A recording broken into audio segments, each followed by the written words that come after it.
Today, I'm base jumping into the world of assassination for the second time and take a look at the accessibility available in IO Interactive's Hitman 3. I'm Steve Saylor, I'm blind, and if you're wondering how I'm able to play video games if I'm blind, if you take a look at the video here, or the video's not there, click the link in the description down below to see exactly what I see when I'm playing video games. Now, if you're brand new to this channel or you've been around for a while, you may or may not remember, but actually 3 years ago, I did a video of me attempting to play 2016's Hitman 1. Howdy, fellas. Don't mind me. I am not an assassin, in case you haven't heard. I mean, I don't know why that sort of came up in my head, but I'm just saying, I'm not one, so care about your business and move along. Now, at the time when I was recording those episodes, I actually had a very small 20-inch monitor connected to my PS4, and with all the bright lights and where the monitor was situated, I found it extremely hard to read any text or button prompts in the game. It was a fun video to make at the time, but I didn't play anything past the prologue missions, unfortunately, and I never went back to it thinking, there wouldn't be a point in playing it again because studios rarely go back and add accessibility in older games. It's different now. Obviously in 2020, there are studios that are going back and adding an accessibility after launch, but in IO Interactive's case, that wasn't really a thing that they did. However, with my setup now more accommodating to my disability, I was actually curious if a jump back into Agent 47's shoes would be doable. Well, jump to 2021 and accessibility is everywhere, along with me crying tears of joy about it on the internet, and IOI did a really cool thing with its recent release of Hitman 3. Not only did they add a lot of quality of life improvements and did a UX update with the sequel, they added the ability to go back and play the previous 2 games in the franchise with those same improvements via a paid DLC access pass for Hitman Game of the Year Edition and Hitman 2. Unless you actually own the first 2 games, then you actually get them for free within Hitman 3, but it can carry your progress forward if you have that ability. So it was really cool to kind of be able to see that, and I was curious, could I live out my dreams of being a top assassin with a shiny bald head? I have very weirdly specific dreams, don't I? The answer to that question is yes, but to the previous question, yes and no. Before I can get into the accessibility, I do want to talk about my general thoughts. First off, I won't talk story spoilers for Hitman 3, and I did not play any of Hitman 3's missions. I wanted to start right from the beginning with Hitman 1, so I can jump in with a fresh start. Plus, I wanted to compare what Hitman 3's improvements are compared to what I played in 2016, so that's where I wanted to start.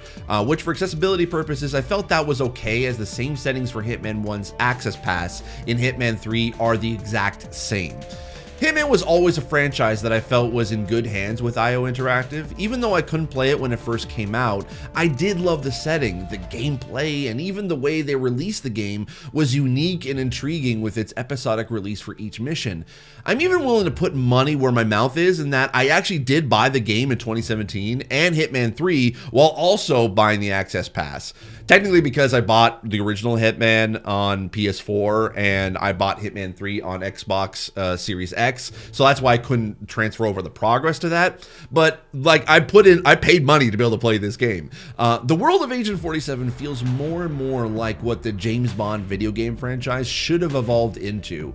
And we may actually get that chance as Project 007 is IOI's next project. If you want a good analysis as to why this is a good thing, watch The Blessing Show over on Kinda Funny Games. I'll link the video in the description down below.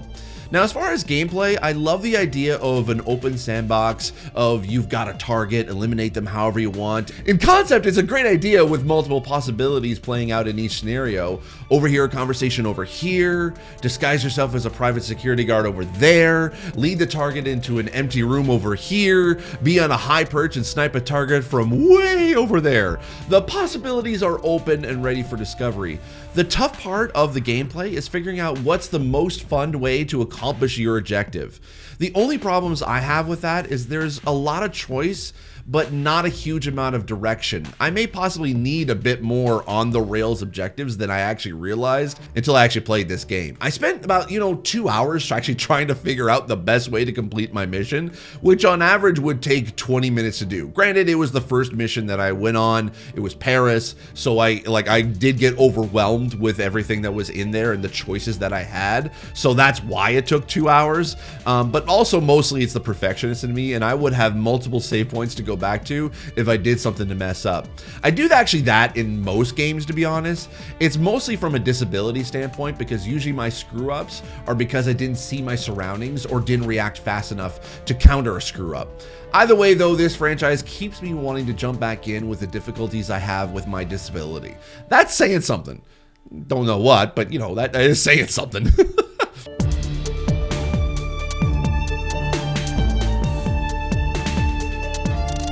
So now let's dive into the accessibility. We'll start with the comparisons and updates from Hitman 1 to Hitman 3. The standout features in comparison to the 2016 version of Hitman and the 2021 versions are definitely the subtitles and interaction prompt sizes. You have the ability to adjust the subtitle sizes to as small as 22 pixels and as large as 46 pixels with multiple sizes in between. In the 2016 version, one size was pretty much all you got, and actually it was pretty small, so it was really hard to be able to read even when I was playing it back then.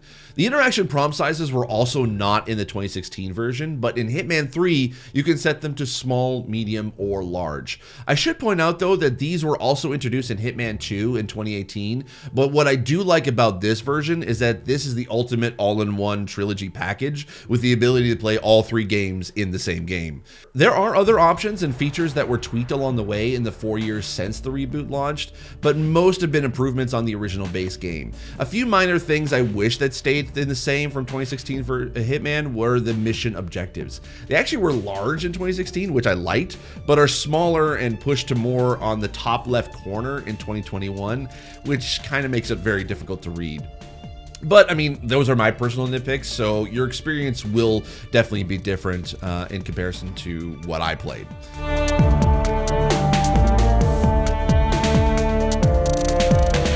Before moving on, I do want to keep talking about the subtitles though.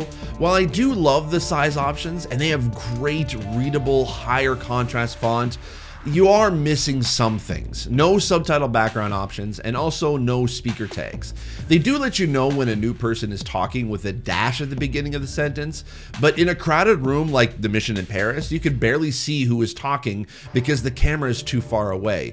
You could use your camera, which does put the player in first person mode, and this is also a new thing that was added in Hitman 3 that wasn't in the base game, but that may set off suspicious NPCs. While the lack of speaker tags may not seem like a huge problem, it actually can be, especially if you are supposed to overhear the target's conversation in a crowded room and you can't tell if what is being spoken is from a random NPC giving environmental dialogue or the target's. This is a case of an almost had it but didn't quite hit the target. To use, assassination, whatever, you get it. Expanding for more deaf and hard of hearing accessibility, there are visual cues for when an NPC is becoming suspicious of you, with an expanding compass reticle that grows or gets smaller the further or closer you get to them. You can see also question marks or exclamation marks above people's heads, but to me they are a little too small and hard to see in a busy environment. What does stand out are the characters with white dots above their heads that will automatically know you don't belong if you are in their eye line. Those were what I noticed, but if you want to read more, actually Courtney Craven has an amazing review on canIPlayThat.com.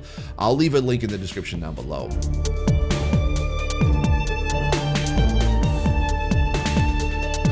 For motor accessibility, sadly, there aren't a lot of options here. You unfortunately can't remap any of the controls. Also, the only option where you can change whether to toggle or hold a button is when you are aiming. There are multiple times where you either have to rapidly tap a button or hold a button throughout the entire game. The times that we'd be doing that the most are when you are rapidly tapping a button to subdue an NPC or having to hold a button to use instinct or also even to run. And like I said, you'll be doing that a lot. Also, most of the interaction buttons do have a hold timer to them. Good thing is that it isn't a long hold, maybe roughly about less than a second, but over a long play session that might get tiring. There are good options as well though. You can invert controls and you can adjust the aim and camera sensitivity with a slider. You have vibration control to turn on or off, aim assist and fast target. Aim assist actually will auto move the camera to a target, and fast target will snap to an enemy when aiming. Other than that though, it's sadly, even with the 3 iterations, the motor accessibility is the one area that needs the most work, while having some options not being updated with its modern counterparts in a lot of games that came out in 2020. You don't have the options to change rapidly tap, toggle, or holds buttons. It kind of feels a bit outdated with that in mind. So yeah, it's just unfortunate to be able to see in a game that for 2021.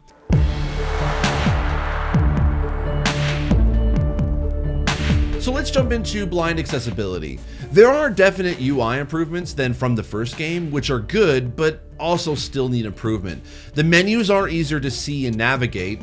Unfortunately, there is no increase in certain font sizes for menus, and there is no menu narration available, sadly.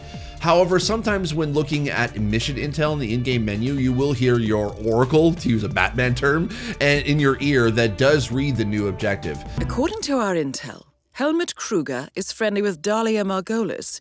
I suspect that Iago uses fashion models to infiltrate the lives of the rich and powerful, and Kruger is likely one of their spies. Sadly, she will only read it once the first time, so if you go back to it later to refresh your memory, the oracle will be silent or on a coffee break or something, I don't know. In gameplay, your instinct and interaction highlights are definitely helpful.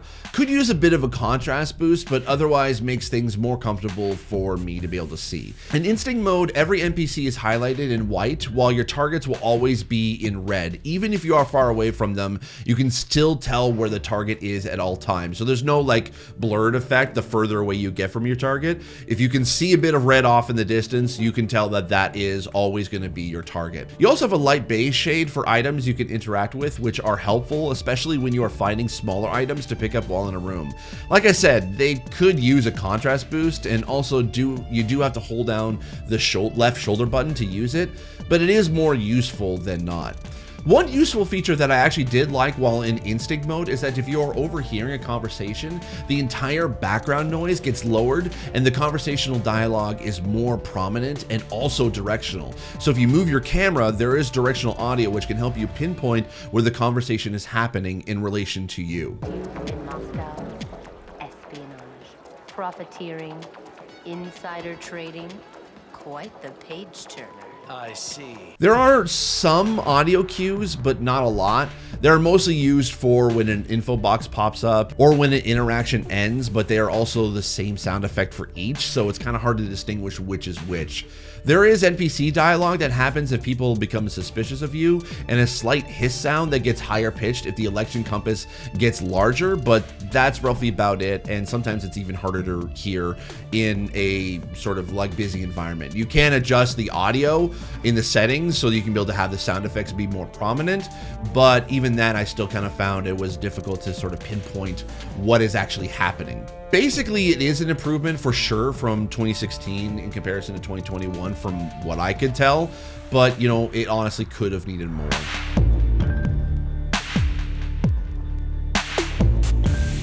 All in all, I've had a great time so far in Hitman 3, and I'm excited to actually keep going and see what shenanigans I and Agent 47 can get into. It's not bad for accessibility, but there are definitely noticeable holes that could have been improved upon in the past 4 years of development. I would say hold off on buying this if you're interested. Either way, until it pops up on either Game Pass or PS Now, or wait until you can get it at a discount. It's a full price game with an extra $30 plus, depending which country you're in, for each Hitman 1 and 2, so that it will cost you a lot if you're on the fence of whether you can be able to play it or not. IO Interactive has missed some opportunities to improve the accessibility of these fantastic games with each new iteration, and I do like to be able to see that Hitman 3 has all 3 games with the new improved Hitman 3 features. I just wish that there was more accessibility being developed during those 4 years that would have added more value to the game for those with disabilities. Hopefully more updates are coming. We don't know, but I would recommend waiting or don't buy it. But also, like I do say in all these reviews, do what's best for you. Thank you so much for watching. That's it. I hope you actually enjoyed this new kind of format. I tried actually going with like a fully scripted thing. So if you saw my eyes kind of dip down below the camera, that's why I'm just reading a script. I'm trying to be able to make these a little bit more concise instead of sort of like these longer sort of ramble ranting kind of videos. So hope if you like this kind of a new format, a new structured format, leave a comment down below. And actually, if you have any comments or questions about Hitman 3, leave a comment down below, or you can hit me up on Twitter at Steve Saylor. If you like this video, hit the like button. If you want to be able to see more of my videos, make sure you hit the subscribe button. And if you want to be notified when new videos come out, make sure you hit the bell notification icon. Thank you so much for watching. I'll see you in the next video. And as always, I remain obediently yours. Bye.